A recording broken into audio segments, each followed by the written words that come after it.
Welcome to the Dr. Broadway Podcast, the musical theater history podcast where a couple of doctors sit around and talk about Broadway. I'm your co-host, Dr. Kristin Stultz Pressley, joined as always by my co-host, Dr. Tracey Brent-Chessum. Tracey, where are we? What are we talking about? We're talking about the great musical Moulin Rouge, which is our ninth show-specific episode on the Tonys on Tour series that we've been doing. Moulin Rouge premieres on Broadway in 2019 and is awarded the Tony Award for Best Musical in 2021. So if you don't remember, Kristin, we had a little bit of a hiccup in 2020. I don't remember. I've blacked it out. I have blocked that out of my memory. And so Moulin Rouge, actually, of all the musicals that kind of came out at the same time at that moment, has actually taken the pandemic in stride and is one of the few musicals that can say that. Very few musicals reopened afterwards. So yeah, and Moulin Rouge was one of the first to reopen. I think everything started kind of rolling back September 20-ish. Around the 20th, started rolling back in 2021, and they were, I think, they opened on the 24th, so they were one of the first to go back, and then of course won the Tony 2 nights later, which I've mentioned on this podcast. We've discussed before how confusing it is when sometimes a show premieres in 2015 and wins the Tony in 2016. This one's mind-blowing. Premieres in 2019, wins the Tony in 2021. Future historians are going to have a lot to say about that one. They're like, what happened here? Someone in many years are going to go, why didn't they do it for a year? Right. And then they're going to have to look it up. Why wasn't it eligible its own year? We shut everything down for many moons. Yes, we did. Okay, so you said we're 9 episodes in. We have covered some territory. We really have. We have covered some territory.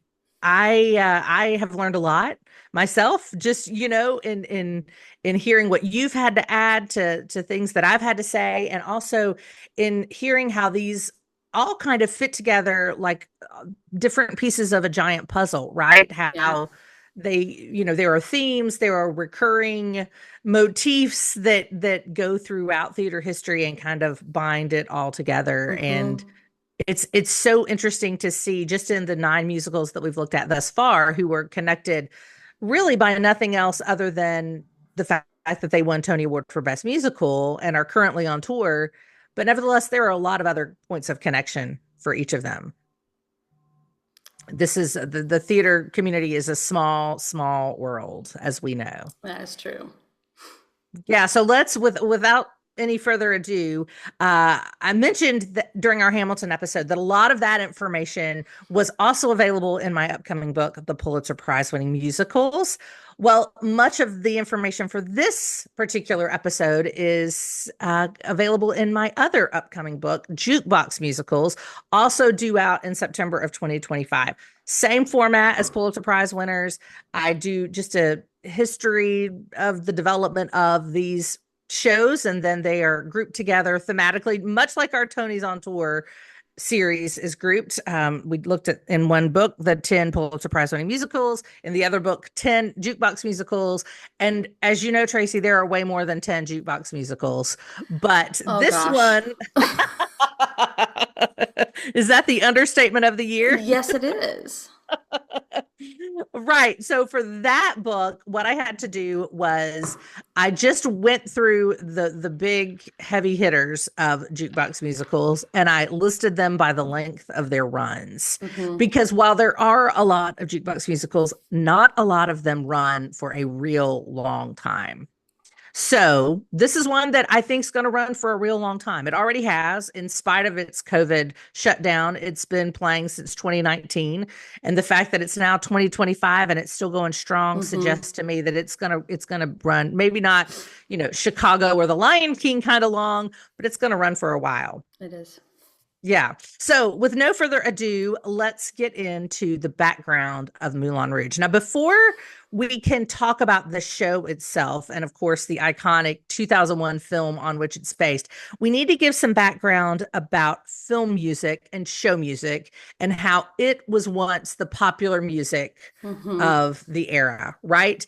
Um, and we've alluded to this, I know, on multiple episodes because it's really key. And in short, the music that people used to hear on the radio, that they used to dance to at dances, wherever they may be, came from Broadway shows and later film musicals. Yeah. That relationship has not been the same since the coming of rock and roll. Again, we've talked about, but in the early part of filmmaking and in Broadway's golden age, songwriters could make thousands a week just from being under contract with the movie studio. And all they would do is they would sit there in case, say RKO, the movie studio needed a song for, Irene Dunn to walk down a staircase. They could say, hey, let's get Jerome Kern and Dorothy Fields out here. They're sitting in that little cubicle waiting to write a song for us. Let's get them to write a song. And they'd pop out, write the song, and then go back to their little cubicle and wait.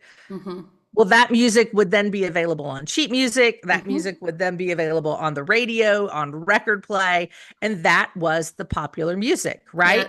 Yeah. They never made their money in the actual show. It was always through sheet music and radio playtime. So that's right. And this music was a de facto advertisement for the film, right? Because every time you would hear that song, you would be reminded that it was from that film. And all of the sheet music would have maybe the art would match that of the film poster. It was always tying back. There was a symbiotic relationship between these things.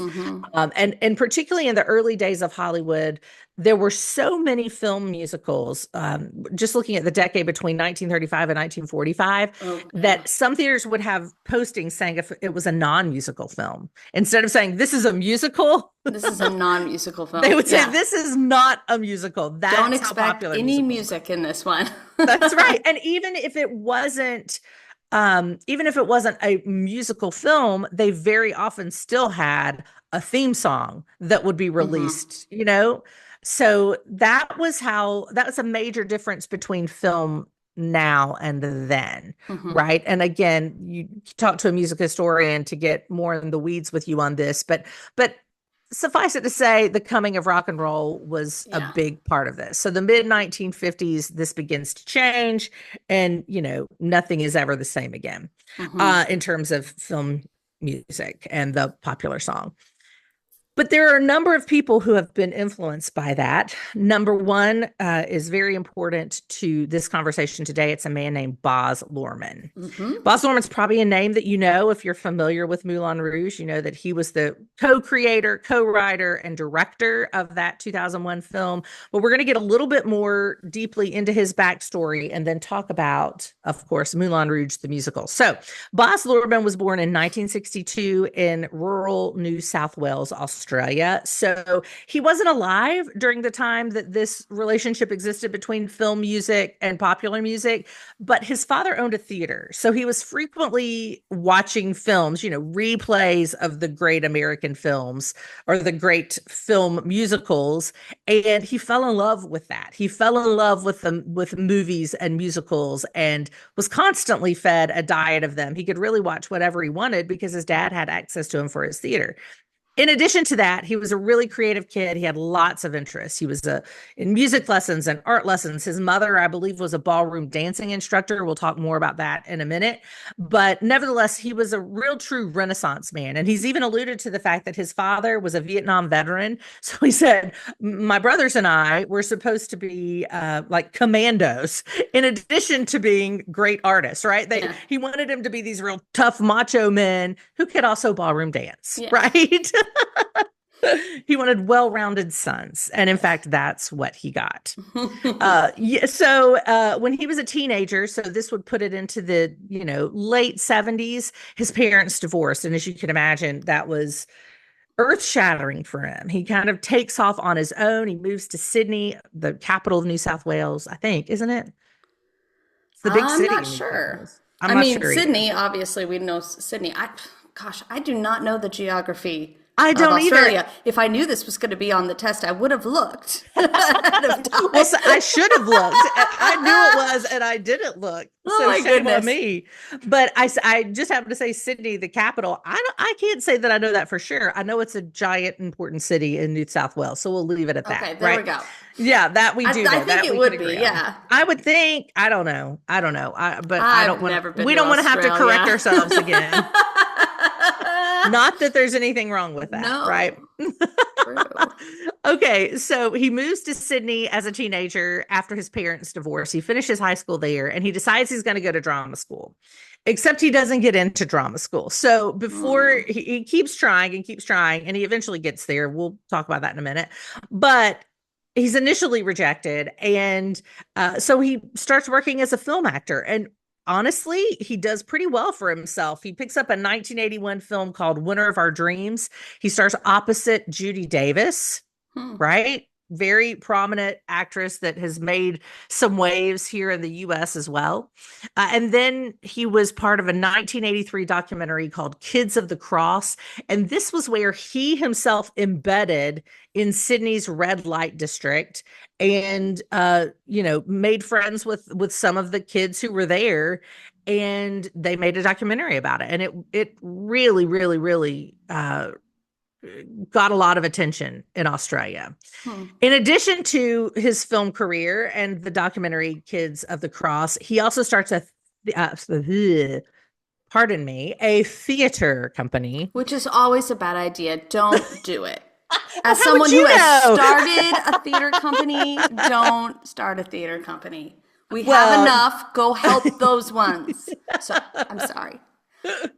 We can get back to the subject at hand. He did start a theater company. You do that to build, to not buy access to, but basically to just kind of make sure that there's space for you on stages sometimes. Yeah. It makes it hard, Yeah. Yeah, absolutely. So he starts the theater company and finally, after he does that, he's admitted to drama school. He goes to the National Institute of Dramatic Art in Sydney, which may or may not be the capital of New South Wales. Regardless, it's a really big city there. So it was there as part of his curriculum that he started working on a project called Strictly Ballroom. Now, remember, I mentioned ballroom dancing lessons. His mother was very involved in the ballroom dancing community, and so that certainly had an impact on him. He learned to dance himself. It was always around the house. If his father was into film musicals, his mother was into to ballroom dancing. And so certainly we see that influence here with Strictly Ballroom being what he decides to pursue as his 30-minute project. And what this is about, if you're not familiar with it, some of you may know the film that it spawned eventually, and we'll get there. But initially, it's a 30-minute project done for a class at the National Institute of Dramatic Art. And it talks about a competitive dancer who basically does things his own way, right? He's like, I'm going to, play fast and loose with the rules and the expectations of a ballroom dancer to make this my own thing, right? And it's, we've heard this before. I feel like this was part of the Book of Mormon story as well, where you have this classroom project. The same thing. Yeah. And also Six, if you know the story of Six, it starts out as two classmates from, I think, Oxford. And they're going to create something for the Edinburgh Fringe Festival, and then it grows and grows and grows. So this is a motif that is repeated, right? Yeah. Where things start out one way and then becomes something else altogether. So that's exactly what happened with this project. It is over time lengthened and strengthened into a feature film, which Lorman directs and co-writes with Craig Pierce, who is a very frequent collaborator of Lorman. In fact, at this point, Lorman is 29 years old, and he's got this feature film. It was a $3.5 million budget. I don't know where the budget came from. I should look into that because I don't know where he got the money. I don't know if there was, I don't know if he raised it himself. I don't know. I need to look that up, but I have not. Regardless, it was a $3.5 million budget, which is the modern equivalent of about $8 million. And it was a big, huge fat hit at the 1992 Cannes Film Festival. In fact, after it premiered, it got about a 10-minute standing ovation. People were on fire for not only the story of Strictly Ballroom, but also for Lorman. And I don't want to leave Pierce out because he was certainly part of it as Lorman's collaborator. Lorman has certainly eclipsed him, but Craig Pierce was a part of this as well. They were on fire for their unique spin, right? Their very iconic style. And it, in fact, wins the Youth Prize at Cannes. And of course, when something has that amount of success, it's going to capture the attention of film executives. And indeed, Strictly Ballroom did, and it was released as a film. You may have encountered it. It's become kind of a cult classic, but it was the first of Baz Luhrmann's feature film output. And it naturally led to other opportunities. Of course, next for Luhrmann, that was 1992. Next for Luhrmann is Romeo and Juliet, William Shakespeare's Romeo and Juliet, starring Leonardo DiCaprio and Claire Danes in the lead roles. It premieres in 1996. This is another motif that we've heard a time or two before. The critics hated it. Right? And the thing is that it's like this seems to be something with him too. It's like critics hate it, but everybody loves it. If you know, I mean, most people have seen Romeo and Juliet. We stopped showing the old school Romeo and Juliet in favor of Baz Luhrmann's in English classrooms everywhere because it showed what you could do with Shakespeare. That's right. That's right. And that was a big deal, I think, for the theater education community. It's like, why are we still reading Shakespeare? This is so outdated. It's not something, and it's like, no, it is still here. It's still relevant. This is how you do that. And it just blows me away that nobody liked it. But again, visual storytelling, the very, very big visual.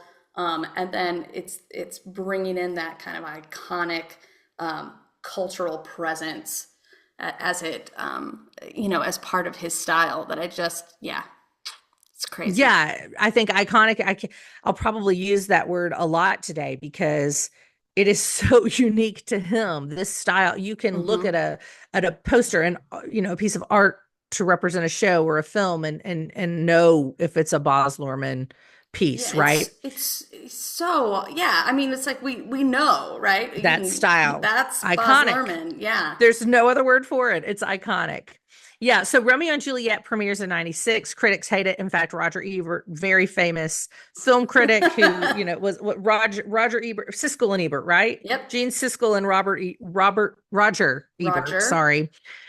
These guys had a television show, I believe, in the 80s. Yeah, they did. Siskel and Ebert. And most of the time, they were right on the money. Yeah. Except for this one. This was just, this is a bad take. Yeah. Ebert gave this one 2 out of 4 stars. So he was not a fan of it. But as we've already said, audiences didn't care. It made about 10 times its $14.5 million budget. And so it was a massive hit. It still makes money today because we are still telling students to watch it.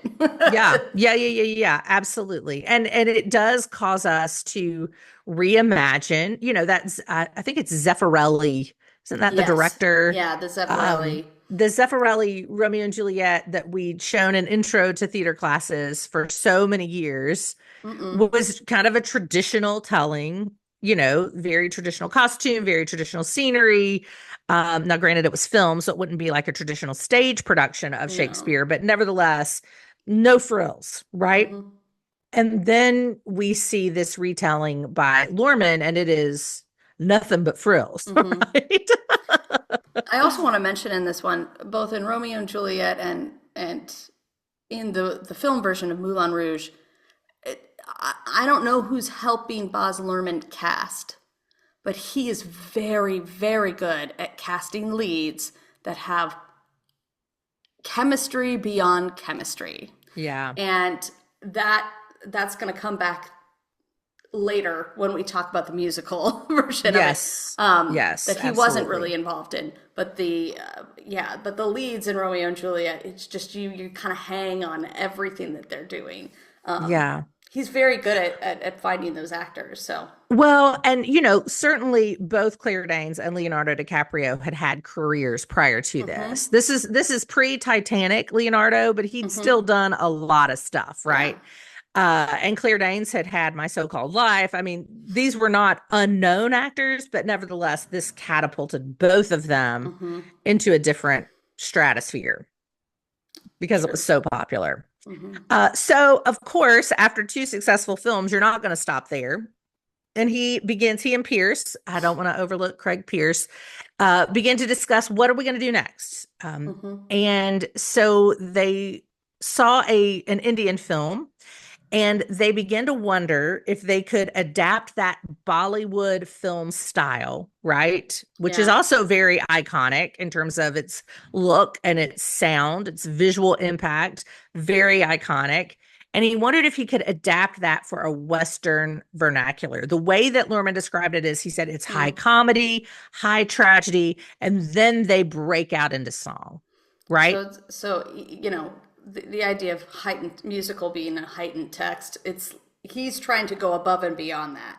It's like not just normal musical where you have so many feelings and then you just break into song because you can't express it any other way. He's saying, he's like, we're way above that. We're far beyond that. This is kind of a meta heightened state that he's trying to bring forth. And I think part of that is the visual, the visual aspect of it too. The high comedy, the high tragedy, all kind of swirling around at the same time.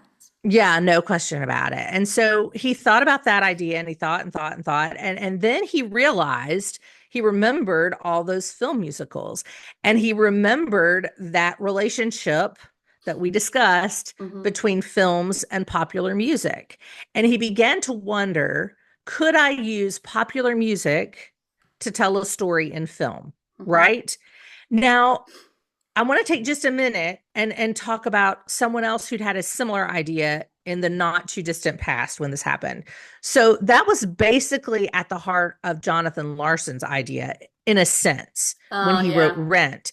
He wanted to use popular music to tell a story in a musical form, right? He wanted to do what had always been done in the early parts of the Great American Musical, where it was these songs become popular songs. So he said, why don't I write pop in a popular song style of the era and tell a story? And that, of course, became Rent. He phrased it as, I want to write a musical for the MTV generation. Yeah. But what he was attempting to do was not all that different from what Luhrmann is attempting to do.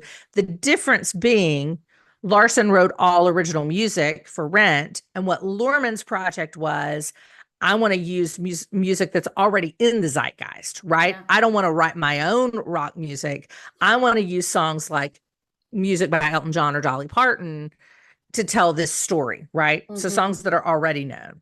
So they're different projects, but they, I think, have a similar goal. And they're both trying to remarry popular music and film and show music. And in a lot of ways, what Baz Luhrmann is doing is much more risky, because nobody sits down in Rent and brings baggage from the songs to it. Oh, that's very true. Yes. If you sit down in Luhrmann's, for anything in Moulin Rouge, it's like, oh, I hate that song, or I have a bad association with that song. That's absolutely right. You have to be it's pretty risky. So that is. You're absolutely right. I hadn't thought about that. People would definitely come in with some sort of preconceived there's risk feeling. and reward, because I love that song versus True. So it's a fine line. Yeah, it could go either way. That's absolutely right. Well, at any rate, Pierce and Luhrmann decide to proceed with this project. They're going to call it Moulin Rouge, which bears no relation to John Huston's 1952 film of the same name. It's based in myth. It's set in 1899. And like I said, Luhrmann's project was using contemporary music to tell a story that is 100 years old.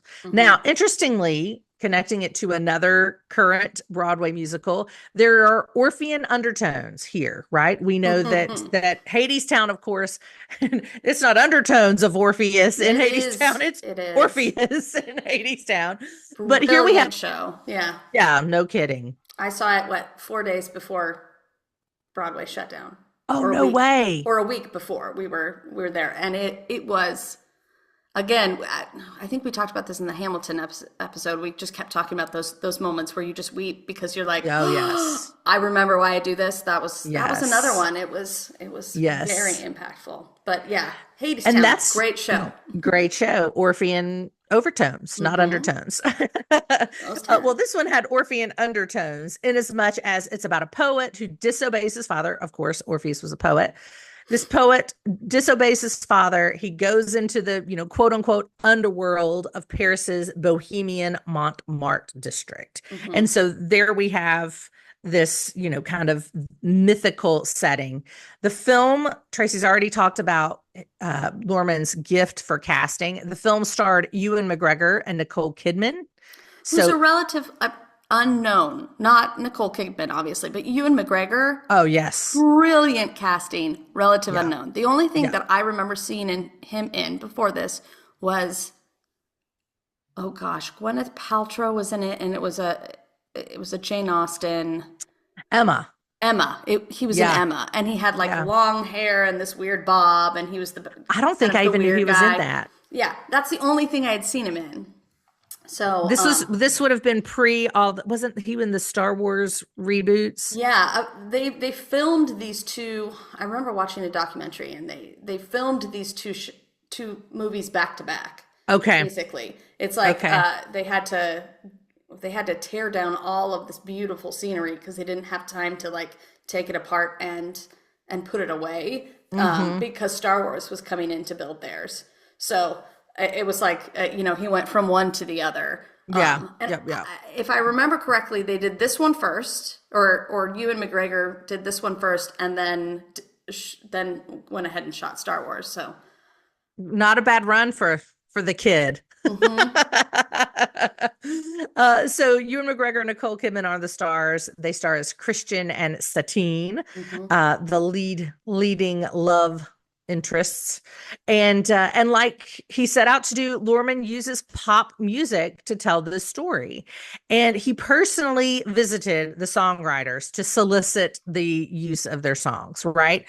And imagine saying yes to this kid who, he's done a couple of films that have become, Romeo and Juliet was far more mainstream than Strictly Ballroom, but he's not yet done a musical, and you're trusting him to take your song and do something worthwhile with it. And a lot of people said yes, Dolly Parton, Elton John, obviously they jumped at the chance.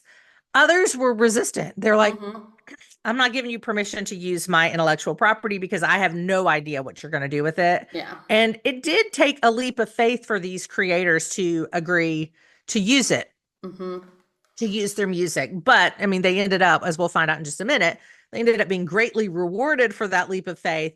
But I can definitely understand those musicians who were resistant. I think I would have erred on the side of caution and been like, see me for the sequel. And we haven't, see me for the sequel, I think is exactly right. They haven't really seen anything like this before. No. And that's the point that I think we forget is that if we're sitting in the middle of, when he's soliciting this, 1994, we have the beginnings of jukebox musicals being thrown at the wall there, but not like these mashups, right? Never. It's not that, the idea had never crossed anybody's mind, but we don't have great examples of it. So trying to sell this to creators, it's not just your whole song either. I just want a little snippet, and I want to take it out of context, and I want to move it around, and this, that, and the other thing. They only had one piece of original music in it, which was Come What May, and that was written for... That was original. I didn't even think about that. Well, for a long time, I remember being like, what is that from? And yes. Googling one way. And apparently it was written for, I read this somewhere. I don't know where I read it. I'm a bad historian that doesn't remember my sources at this moment. But if my memory is right, it was written for Romeo and Juliet and then scrapped. Oh, I did not know that. And so they went, this totally works, because the Come What May theme does kind of bring everything together. So it's like they have this original song, and then everything else kind of threads around it. But I did not know that. yeah, I mean, this is a hard sell. This is an Yeah. absolutely hard sell to Right. anyone. Yes. I'm impressed that Elton John said yes. Yeah. I mean, I'm impressed that all of these big name stars, Yes. I don't fault the ones that said no. I feel the exact same way. You're right. It's like, I'm going to use it out of context. And it's like, well, what do you mean? Can you show me a thing of the script? Well, not yet, because we have to thread it together first. Right. And if I don't have permission to use yours, then I have to use someone else's, which means I can't show you the whole song yet. Yes. Yes. Well, you said a phrase that I want you to kind of unpack, if you don't mind. You used the phrase mashup, and that's going to come back. Of course, these songs are mashups of multiple different songs, but just in case there's someone who doesn't know what that means, how would you describe a mashup? So it's like taking two popular songs or two songs whatsoever and finding a way to thread them together into the same kind of musical melody. So they did this a lot on Glee, of all places. Yes, that's right. It's very much like a high school and college a cappella group. Yeah. It's usually their forte, but it's like taking two songs and saying, okay, how are they similar? How do they work together? How does this not work together? And how can we put them and make them work together harmoniously in one piece of music so that you can hear both songs. It's like Umbrella by Rihanna and Singing in the Rain. Right. That was probably my favorite one that Glee did. It was amazing how we put those, you just put these guys together and go look that song up. It's really good. Yeah. Excellent suggestion. So just as Lorman's style had been, he was known for quick cuts in terms of editing. So like quickly from one scene to the next, or from one setting to the next, or from one face to the next. These mashups kind of mirrored that. Yes. What he was doing with the camera, the mashups were doing musically. Very, very, very, very quick. Can be hard to follow, but also fascinating, right? If you can keep up with it, it's fascinating. So this film, studio executives, not surprisingly at the time, because we weren't making a lot of musicals, studio executives were very hesitant to call it a musical. They thought if we put the moniker musical on this, it'll flop. Nobody's going to see a musical, right? People will, and in their defense, I see their point, right? There are a specific subset of theatergoers who see musicals. Everybody else sees blockbusters like, Star Wars, right? Yeah, exactly. If we can borrow from Ewan McGregor's own career, yes. There's a subset that sees Moulin Rouge, but everybody sees Star Wars. And so they were afraid they were limiting the audience by calling it a musical. But guess what? They were wrong. Yeah. It's always nice when you look back and you're like, wrong. Told you so. Wrong. So just as Strictly Ballroom had done, Moulin Rouge screened at Cannes Cannes Film Festival in May of 2001. This $52 million film was very warmly received. It didn't win a prize like Strictly Ballroom had done, but never. $52 million. For that visual spectacle. $52 million. Yeah. Yeah. But let me do some quick math here. Let me do my inflation calculator. Do what? What an amazing production designer. Because you're right, it wasn't going to cost that much because it was all shot on a sound stage. Yeah. But those sets were so intricate and so detailed that your brain was being drawn to them, and it felt so much larger than life. That kudos to the set designers and the production designers on that one. Yeah. Well, let me just tell you that 51, I said 52, didn't I? They kept going over budget, not surprisingly, but they ended up coming in allegedly at 52 million, though it may be a little bit north of that, but nevertheless, that would be the same as almost 100 million today. But that's not a lot for a blockbuster. Yeah. Which it ended up being. It's really not a lot. Yeah. Right. So. Right. Well, guess what? This time, Roger Ebert, our friends from Siskel and Ebert, had learned his lesson. And while he did Oh, not give it all 4 out of the potential 4 stars, he did give it 3 out of 4 stars instead of the 2 out of 4 that he gave Romeo and Juliet. So Lorman's style is growing on him. And it didn't matter what Ebert thought anyway, because audiences loved it. yeah. And this $52 million film grossed nearly $200 million. And the soundtrack that some artists were understandably afraid to be a part of peaked at number 3 in the US. It hit number Yep. 1 in Australia and other places, but in the US, it peaked at number 3. It was certified double platinum here and sold more than 3 million Yeah, it copies. was all over the radio. It was everywhere, everywhere. Imagine if we'd had streaming then, Oh gosh. you know? Yeah, no, it would have been crazy. Yeah. That's Yeah. all anybody wanted to hear. That's right. This was back in the day when you had to go into Best Buy or Record Bar or wherever and pick up a CD of what you wanted to hear and carry it around in your giant binder in your car so that you could listen to it at a moment's notice. Please, let's all go back to episode 1 and you will hear the story of the binder. I had multiple binders. I'm not ashamed to admit it, but I also this was in one of the binders. I This bet. was in one of the binders. But nowadays, if you could stream that, man, it would have been everywhere, Mhm. everywhere. Well, now these 3 films. So we've got Strictly Ballroom, 1992. William Shakespeare's Romeo and Juliet, 1996, and then Moulin Rouge, 2001. This became known as Lorman's Red Curtain Trilogy. And the reason it was called that is because of not because there were actual red curtains, although I think there was in Moulin There Rouge. are And actual red curtains in all 3 of those, I think. So, but I'm with you. I'm with Yes. you. It's not because of that. Yes, but the likes red red. curtain. Yes, he does. He does. The red curtain, of course, is symbolic of this very lush theatricality, right? Mhm. This just overt Brechtian.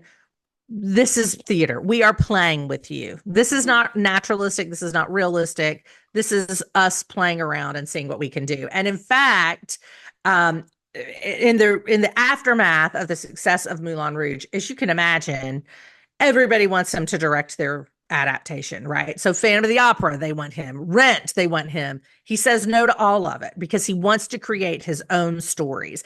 And he kind of codifies these rules for his own sort of storytelling. Number 1 is their archetypal myths. Yep. So we talked specifically about Orpheus with regards to Moulin Rouge, of course, that Romeo and Juliet forbidden love kind of story in Romeo and Juliet. So they're archetypal myths. That's rule number 1 for Baz Luhrmann's work. Rule number 2 is that the setting is both far away and familiar. And I love the way this was described. They were looking to have universal types within an exotic world. So it's something, certainly most of us are not around 1899 Montmartre, right? But nevertheless, we can relate to what Christian is going through, right? So there is something that, as has been said, both far away and familiar. And then rule number 3, alienation. That's why I use the word Brechtian. They want you to know that this is theater. This is not naturalistic. They want to keep the audience awake and off kilter and constantly bombarded by images, right? And that is very Brechtian. I just want to kind of jump in here. The idea of Brechtian and the word alienation, because it's my pet peeve. I don't know that I've told you this before. No, I don't think you have. Brecht came up with the idea. Now remember, Brecht is working in Germany, and he is working right as the Second World War kind of starts blooming. Then he comes to the United States. But in creating with Erwin Piscator his theater style, they do come up with this idea of the Fremdensfekt, which I'm not very good at German, so I hope I said that correctly. It's the familiar made strange. For some reason, someone in the United States translated that as alienation effect. Now hold on for a minute. the familiar made strange and alienation. Are those two things similar in our language? Not No, really. it sounds more like what how Lorman described it, with being far away and familiar. Exactly. And the thing is that we've always known this as this is what, we teach in class. I teach this in class, and I say, okay, but you can't think about it that way, because there's a generation of American students who literally believe that it's Brechtian when you alienate the audience. And that's not what you're doing. You're trying to make it strange. He's trying to make it strange enough to get your brain to engage and turn on and go, wait a minute, something's about to happen. Right. Not trying to make you horrified or, upset, right? To alienate someone so that they're not engaging. And so that word tends to be, I think, harsh when it comes to this, because I think Baz Luhrmann actually understands Brecht in a way that many people in the United States do not, because I agree with that. They're worrying about a translation, basically a translation mistake there. But I think that he's right. It's like, you've got to keep the audience awake and a little off kilter, but not so much that they're not supposed to be thinking, maybe I should leave. Right. We don't want them to be afraid for their lives. Well, and it's like, and we've seen, I've seen that. I've seen young writers write something that they think is Brechtian, and essentially what happens is that, they're throwing racial slurs or something like that, and the audience is like, maybe I should get up and leave. Not, I've put myself a little off kilter and I'm now paying attention. Yeah. These are very different things. And so, Luhrmann actually does Brecht, I think, incredibly well. He's one of the few people that we can point to that does, Brechtian well. And, shout out to Baz for understanding it and making it work for him, because we still love it. Yeah. And we had similar, this is similar to the conversation about Julie Taymor and Lion King, and how it wasn't about making everybody afraid a lion's going to pounce on them. It was about being sure that they knew these are puppets. These are not actual lions. These are puppets. This is a show. Right. And we see Luhrmann doing exactly that same thing. It is this is a film. We're not trying, this is not realism. We're not, this is not Willy Loman in Death of a Salesman. No. We want you to look like a slice of life, like you were looking right into his home. This is not that.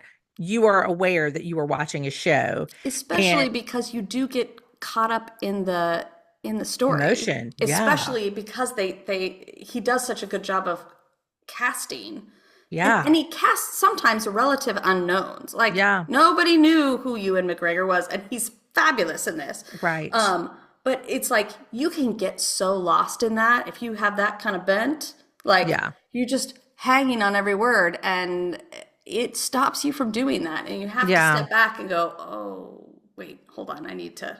Where's the reality? And it's fabulous theater making. Yeah, it's something that, like, it's familiar yet exotic, like familiar yet far away, rather, where it feels recognizable, and yet because it's just different enough, you see it with a fresh set of eyes, and you can experience it in a different way. So it is really powerful, and that's one of the hallmarks of his work.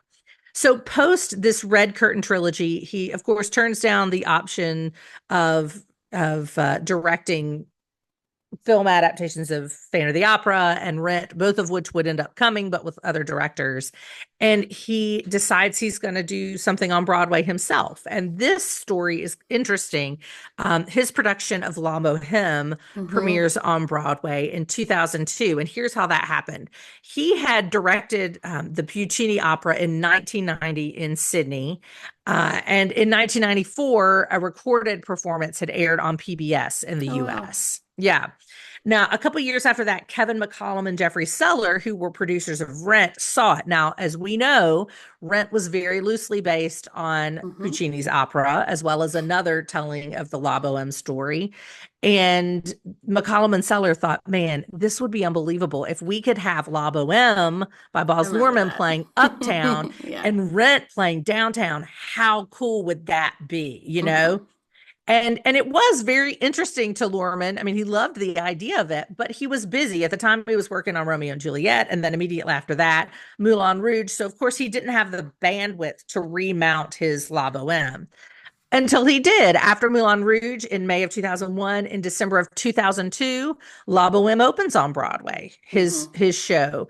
And it runs for more than 200 performances, which is hefty for an opera, I would say, in that era, particularly post 9/11, when we were wanting a lot of escapism in our theater. Yeah. The fact that Puccini's La Boheme, which is far from escapist, ran for that long, I mean, I think that's notable, right? Lots of firsts with that one. Lots of people asking, is this a musical? Yeah. Is this an opera just on Broadway? Like, how do we do with that? You know, we've talked a little bit about the mega musicals of the 80s and how it changed voice training on Broadway. Well, voice training had kind of gone its own way down, and now we needed legit opera voices. And so, you know, he's rewriting the rules on Broadway. Yeah. I don't know if you remember this, but I remember it being kind of scandalous. Lots and lots of people being like, this is not a musical. Right. Why are we even including it? Right. So, you know what I'm struck by, though, is the points of connection that could be made with Gershwin's Porgy and Bess in the mid 1930s. Yeah, exactly. I mean, it's such an analogous situation where they were faced with the same things. Interesting. So at any rate, La Boheme runs on Broadway for 200 performances, beginning at the end of 2002 and then throughout most of 2003. Now, while he was doing that, he was thinking about adapting Moulin Rouge for the stage because it's so theatrical. It belongs on a stage, right? But what he anticipated was that it would play Vegas. Like in his mind. That's brilliant. You know, it's brilliant. It's absolutely brilliant. Like in 2003, 2 years after it opens. Oh my gosh. Yes. Amazing. Yes. Can you imagine you can go to Montmartre, you know, you can go and have like there's a casino if they can build, there's a casino called Paris, right? Exactly. Like, it's so perfect. Yeah. It is so perfect. And that was the initial conversation was that for reasons that cannot be found in the historic record, or at least this historian could not find in the historic record, those talks fell completely apart. And obviously it didn't end up happening in 2003. So Luhrmann goes back to his bread and butter. He's making films. In 2008, we see his epic Australia, which I believe also starred Nicole Kidman. 2013, we see his take on The Great Gatsby. Obviously, if you know his style at all, you can not have any trouble at all seeing why it was tailor-made for telling The Great Gatsby. But he's continuing to think about Moulin Rouge, and what he realizes is he needs to hand it off to the next generation. At this point, he is 51 years old. And only 51. Let me do my math in my head, which I'm not good at. But yeah, I think so. 1962 to 2013, right? 51? Is that right? Are you better at math in your head? Oh, gosh. That's going to take me a little while, guys. I need my 11-year-old's real good at this. I need him right here right now. 38 at 2000 plus 13. Yeah, 51. 51. I did it! You did it. Good job. Awesome. Okay, so he's 51 years old and he's realizing, you know, I can spend the rest of my life retooling my own work. In other words, reimagining Moulin Rouge for Broadway, or I can take my hands off of it and pass it on to the next generation and let another generation of creators have their stab on it. Okay, let's pause here. Yeah. No one does this. Yeah. Except for Baz Luhrmann. Yeah. This is exactly what needs to happen. It is what needs to happen. But people hold on to their stuff in, 60s, 70s, like they don't relinquish until they've died, and then they kind of miss the opportunity. I just like Baz Luhrmann more and more as the more I learn about him. He's present enough in his brain that he's like, look, I don't have time to do this, and it's going to outpace me. So either I can hand it off to another generation that's inspired by it and will do what, do well with it and, hope for the best, or it's just going to sit here. Well, and if you think about it, the project of Moulin Rouge initially was, let's use popular music to tell this 100-year-old story. It's not popular music anymore. That's right. It had been 20 years since Moulin Rouge. By the time it got to Broadway, there was 20 years almost between the film and when it got to Broadway. Popular music was completely different. And he understood that he didn't understand all the popular music of this day like he had at 30 or whatever he was. So it does take a very self-aware artist to be willing to do that and to step back and take on what he called the role of dear old Uncle Baz, like hilarious. He's just amazing. I know, it really is. And in other places he's referred to himself as a grandfather, like this is their baby. I get to enjoy it. I'm having fun with this, but it's their baby. They get to raise it and do the heavy lifting. But most artists are literally going to say, they're like, well, what if it's really, really bad and it reflects badly on me? Right. He knows that he has a reputation. He knows his reputation is safe. And if it doesn't turn out well, has the presence of mind to say, if this doesn't turn out perfectly, no one's going to come back and think of it's me. They're going to say, oh my goodness, this didn't live up to his standard. So really he's handing the risk to somebody else. Yeah. Which is amazing. That's true. But true. very smart. Yeah. That's true. So let's now talk about how Moulin Rouge got to Broadway. Finally, after all these years.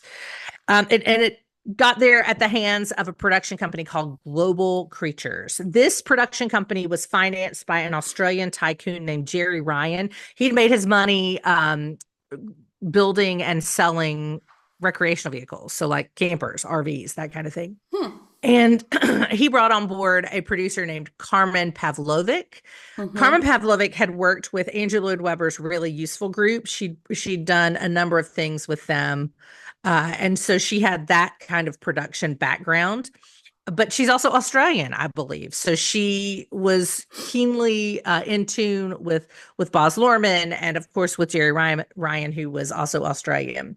So Luhrmann decides, okay, I'm going to sell the rights to Strictly Ballroom and Moulin Rouge, and my role will be purely advisory. Now, he made one major decision, and that decision is probably why he was able to take such a hands-off approach to the show.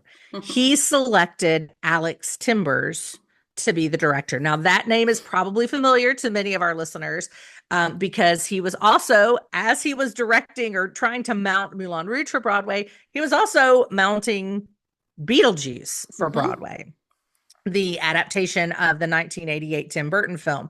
But what attracted Baz Luhrmann to his work was a production of Bloody Bloody Andrew Jackson, which was that show. Yes, written, directed by Timbers. And if you don't know the show, it reimagines that President Andrew Jackson, who was the 8th president, was a rock star. And it used contemporary rock music to tell a 19th century story. In other words, it's doing exactly what Moulin Rouge had done. Now, long after it opened, Luhrmann sees it and he says, this is my guy. He sees it actually at the Public Theater. And I say that because the Public Theater keeps coming up over and over and over again in the course of this podcast. It's New York. Yes, correct. Okay. Yes, the Public in New York. Very important. Very important. At any rate, he recommended that Timbers be the one to direct Moulin Rouge. And that was that. He made that one decision. And I think that's why he was able to hand it over so completely, because he knew that Timbers had the right sensibility to produce it. Well, Timbers, of course, pulls in his team. He pulls in as librettist John Logan, who'd won a Tony Award for Best Play at 2010's Red. He also wrote the libretto for The Last Ship in 2014, which was Sting's musical. And he was a 3-time Academy Award nominee. He'd written or co-written screenplays like Gladiator and The Aviator. I mean, like, and The Last Samurai, which was a Tom Cruise vehicle. I mean, this guy has written some big time stuff. So he was brought in to be the librettist. And then Justin Levine was brought in as the music supervisor. So not long after they're all connected to the show, these three men lock themselves in a New York City hotel room and they begin to map out their musical. And what they're trying to do is really to look at the places. Now, while the story remains primarily the same, like we said, there was 20 years that had happened between the premiere of Moulin Rouge and when this would be premiering on Broadway. So the music definitely needed to be updated. And so they needed to come up with their own wish list for the show. You know, of course, there were going to be some of the ones, the holdouts from the film that, you know, your song has to be there. It's iconic. Yeah. I use that word again. But that moment in the show had to be there. There were others like that, but they needed to update it. And so they went through each beat in the show and said, okay, what song do we need to tell the story? What song or songs, to your point about mashups? Little snippets here, there, everywhere. Right. What song or songs do we need to tell the story? And so they made that wish list. And they took it to a woman named Janet Billig-Rich. Janet Billig-Rich had been a record executive, and she'd gotten pulled into the rights industry with Rock of Ages in 2009, right? That show, of course, as you know, doesn't do so much mashups as Moulin Rouge, but nevertheless used 1980s, you know, heavy metal rock music to tell its story. And so she was brought in to negotiate all of those music clearances. And they brought her in because she had that particular kind of experience to do that for Moulin Rouge. Now, there are more than 70 songs that she had to get clearances for, which was more than 160 writers. Can you imagine the project of getting 160 writers to agree to anything? Yeah. Oh, yeah. I mean, it was baffling, like listening to the new soundtrack as it was going through, this is new. There's so much more music in this than was in the film, because they're also trying to hit 20 years of cultural baggage, essentially. Absolutely. It's an unbelievably massive undertaking to even to come up with what songs are we going to use, because how many songs have been produced? I mean, like an untold number of songs in the last 20 years, and then to try to decide what is culturally significant enough that we need to plug it into the show. And then, you know, it's never just somebody writing on his own. It's always a team of writers crafting these songs, and everybody has to give permission. So it enormous you need undertaking. Writers and the artist, like you need it all, and they're not having to do that all. One of the things that I was struck, talk about like kind of cultural, you know, the cultural moment. I was struck listening to it that it just felt to me, and I know this isn't quite true, but it felt like what they did was they added all the female pop stars. I know that sounds weird, but all of a sudden I was like, "Ooh, that's a girl. That's a girl. That's a girl. That's it." And before, when you listen to it, there's Madonna, because she was iconic even at that point, right? But there's not a lot. I mean, there's some old time music by female singers, but not most of them are very, very male centric. Like the male centric voice. And this is not. No. When you listen to the soundtrack, it's like, oh, we've got to bring that experience to it as well. Yeah. And I was absolutely struck by that, because I started counting and I was like, holy moly, a good portion of this is adding in these kind of female musical stars that were not just the two biggies, you know, not just Dolly Parton and Madonna. Now we're bringing in Pink, and we're bringing in No Doubt, and we're bringing in all of these kind of, it just makes it hit so differently. It's a very, very different show for a different time in the world. Yeah. Yep. And, for all of the wish list, and I think they ended up getting a lot of them. There were some from the film that were cut, not because they necessarily wanted them to be, but because they couldn't get the rights again. So one example of that is "Smells Like Teen Spirit." Of course, that's a Nirvana song, and Courtney Love, Kurt Cobain's the heir and rights holder, wouldn't give permission because I think she's got a Nirvana musical in the works, or at the time was hoping to have a Nirvana musical in the works. I'm not sure where that stands at the moment. Another was "The Show Must Go On" by Queen, which was cut because they were using it for a biopic about Freddie Mercury that came out in 2018. So there were some where they're like, you know what, we're going to hold on to that one. We need it now. But they were replaced. One notable thing that was added was when Lorman did the film, he really wanted a song by the Rolling Stones, could not get their permission. Maybe they were like me, like, see me for the sequel. Yeah. But for whatever reason, they couldn't get it. But Justin Levine was able to secure "Sympathy for the Devil" by the Rolling Stones for that moment when the Duke of Monmouth meets Satine. And so that was like his little wink at dear old Uncle Boz. Look at what I was able to do that you weren't able to do. Yeah. Of course, Lerman was thrilled. So by 2017, they have enough material. They've got enough of the rights. They're ready for a reading. And they have a couple of readings and workshops in 2017. At this point, they have secured their Christian, Aaron Tveit, and their Satine, Karen Olivo. Of course, Aaron Olivo, thank you, had been, no, I appreciate you setting me straight. Aaron Tveit had been in Hairspray and Next to Normal on Broadway, and Karen Olivo in The Heights, West Side Story, both with Lin-Manuel Miranda connections that we talked about in the previous episode. So we have those readings and workshops in 2017, and then that cast, or those leading players, stay intact for the world premiere in 2018 at Boston's Colonial Theater. This is a historic theater in Boston. This musical was capitalized at $28 million.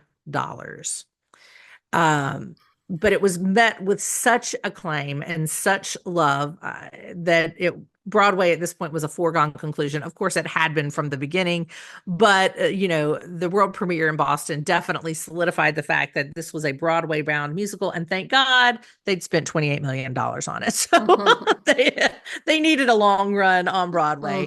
And of course, their long run got kicked off July 25th, 2019 at the Al Hirschfeld Theater. Then came to a screeching halt less than a year later, as we've already alluded. But when it finally had its moment at the Tony Awards, it won 10 Tonys. It was nominated for 14. So it won an outrageously high 10, including, of course, Best Musical. So do you have any closing thoughts on Moulin Rouge? I do. I think it's interesting, the critical commentary. Let's hear it. To this particular musical. Very mixed. How so? Very mixed. In the fact that it's like some people have it's kind of like, I don't know, it just feels like there's something missing. And if you read through like the initial bits of reviews, and I should just say out loud, reviews are weird, and you shouldn't take everything you know off of a review, because sometimes it's just not the reviewer's bent. We get that. Right. But I just thought it was interesting that so many of them were like, this is a massive undertaking. Here are things I really, really liked. I don't know. I feel like there's something missing. And maybe it's this, or maybe it's that. And everybody had a different idea about, what it was. I'm going to come out and say this because it's on tour now, and it's not with the same people. And it's just something for you to keep in the back of your mind as you're watching this, is that a good portion of the criticism that I heard had to do with the two leads, who are both amazing performers in their own right. They are, top tier, best of the best. Their lack of chemistry kept coming up over and over and over and over again. Now, I will say I never saw this on Broadway, but that